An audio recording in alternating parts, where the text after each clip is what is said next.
यहाँ आना worth it है या नहीं। 14 हमारे यहाँ की लोग पाचर किए रहते हैं। हम मिडिल क्लास वाले कुछ भी करने से पहले पैसा कैसा पहले लगा लेते हैं। तो इसी परंपरा को चालू रखते हुए आज हम बात करने वाले हैं कि हमें बाहर आके पढ़ना है तो हमें कितना फंड लगेगा, मतलब कितना फंड रिक्वायर्ड होगा। शुरू से लेकर अंत तक बात करेंगे कि जब आप कुछ नहीं जानते हो, आपने प्रोसेस कुछ स्टार्ट नहीं किया है, वहाँ से लेकर आपको जर्मनी में लैंड करने तक पूरा खर्चा कितना आएगा, तो इसी बारे में आज बात करेंगे।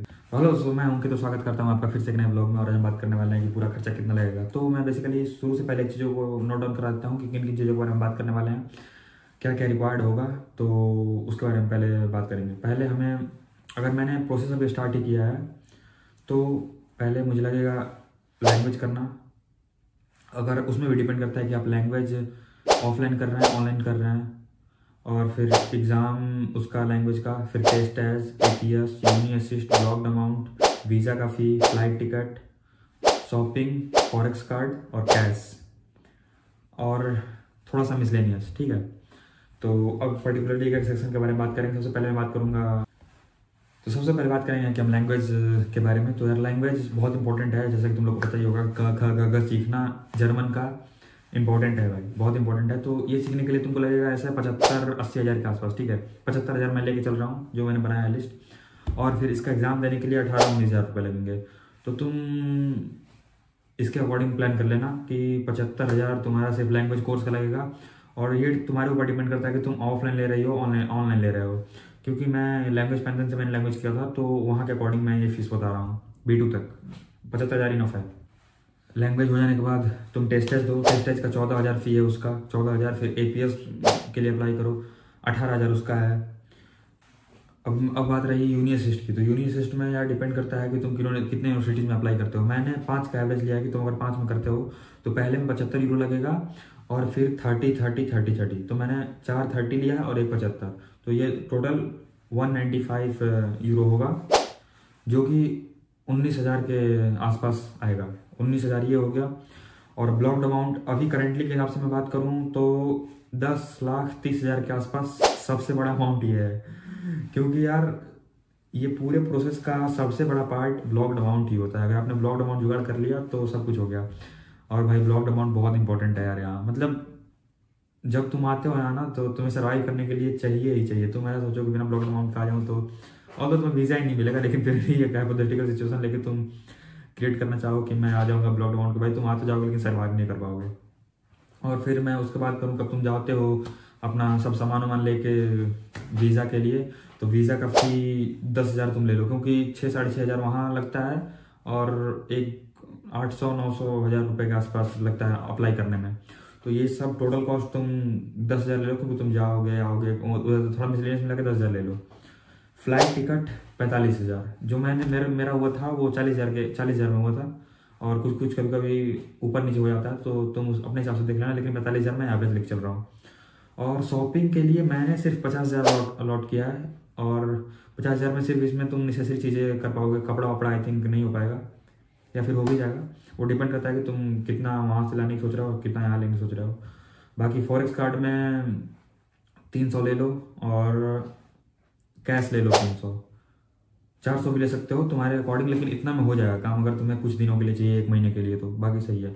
और तुम ये कर सकते हो, जैसे यहाँ फ्रैंकफर्ट में तुम लैंड कर रहे हो, तो उसके बाद की जो चीज़ें होती हैं, जैसे मुझे ट्रेन पकड़ना है, टैक्सी पकड़नी है, तो उसके लिए मैंने पहले से मेरा ट्रेन था IC, तो मैंने पहले ही करवा लिया था टिकट। और जितना दिन तुम पहले करवाओगे उतना तुमको सस्ता मिलेगा टिकट।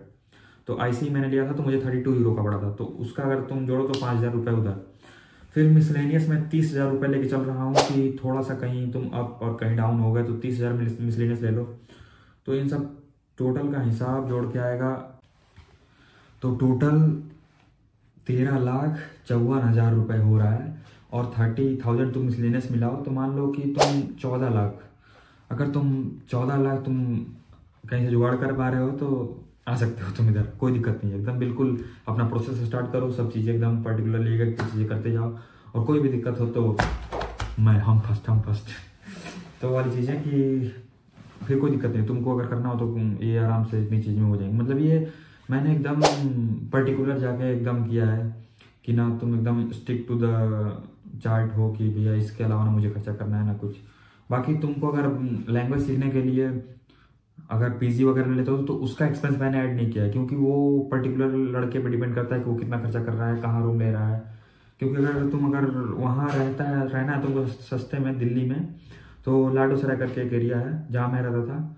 तो हम 3 दोस्त रहते थे, तो हमारा 3-3 ढाई हज़ार के आसपास रेंट बढ़ जाता था। तो तुम वहाँ रह सकते हो, और वो काफ़ी सस्ता है, मतलब वो एरिया तुमको वहाँ मिल जाएगा इजीली। और दोस्त दोस्त हैं तो तब तो काफ़ी सस्ते में हो जाएगा। हमने फ्लैट ले रखा था और सस्ता था काफ़ी। बाकी यही पूरा था एकदम 12-13 पॉइंट जिस पर तुमको काम करने की ज़रूरत है, और बस इतना ही था। और मैं बात करूं कि यहाँ आना वर्थ इट है या नहीं, 14 लाख रुपए तुम इन्वेस्ट कर रहे हो तो तुम्हें क्या मिलने वाला है, तो भाई मैं बता दूं कि बिल्कुल वर्थ इट है। तुम आंख बंद करके इतना डाल दो क्योंकि यार देखो, जहाँ तक मैंने ऑब्जर्व किया इन चीज़ों को, कि अगर तुम इंडिया में भी रहते हो और बैचलर करने की सोच रहे हो, अगर अच्छे कॉलेज से करोगे, प्राइवेट या गवर्नमेंट से भी, तो तुम्हारा इतना फंड जाएगा ही जाएगा। क्योंकि अगर 2 लाख भी फी लेते हो तो 4 दूना के 8, और कुछ थोड़ा मिसलेनियस वगैरह मिला के 10 लाख के आसपास जाएगा।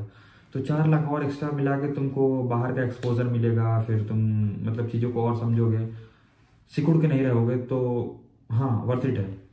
बाकी कल वाली वीडियो में मैंने बताया था कि यहाँ लाइफ उतनी अच्छी नहीं है यार, मतलब वो चीज़ें मैं कैसे समझाऊँ, कि जैसे तुम ऐसे चीज़ों को समझो ना, कि जैसे मैं अब हमारा है तरीका एकदम घूमने फिरने मौज मस्ती ये वाला, और सडनली तुमको कोई आके कहीं बंद कर देता है कि ना तुम उनसे अच्छे से कम्युनिकेट कर पाओगे, ना उनके कल्चर को समझ पाओगे।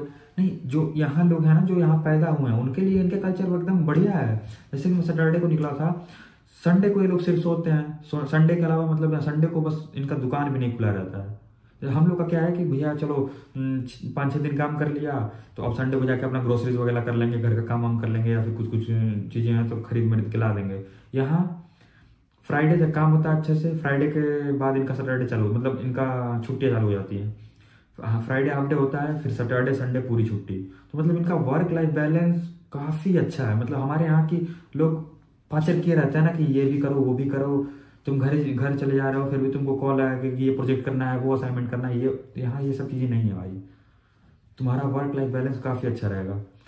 लेकिन सब चीज़ें अलग हैं, अपना इंडिया अलग है वो भाई वहाँ का इन्वायरमेंट ही हमें मज़ा देता है। मतलब क्योंकि हम लोग काफ़ी दिन से रह चुके हैं ना इंडिया में, तो अब हम उन चीज़ों में ढल चुके हैं कि हमें वही चाहिए। तो बस इधर से हम लोग की पढ़ाई वढ़ाई निकल के आ जाएंगे वापस इंडिया, फिर वहीं मज़े करेंगे। बाकी और इसमें कुछ इन्फॉर्मेशन चाहिए होगा तो पूछना भाई, कमेंट वमेंट करो, एकदम धक्काधार से करो। पिछले वीडियो का अच्छा रिस्पॉन्स था, थैंक यू सो मच। और हम लोग 325 पे आसपास हैं, और बस ऐसे ही करते रहो, बाकी सब सही है। Okay then bye.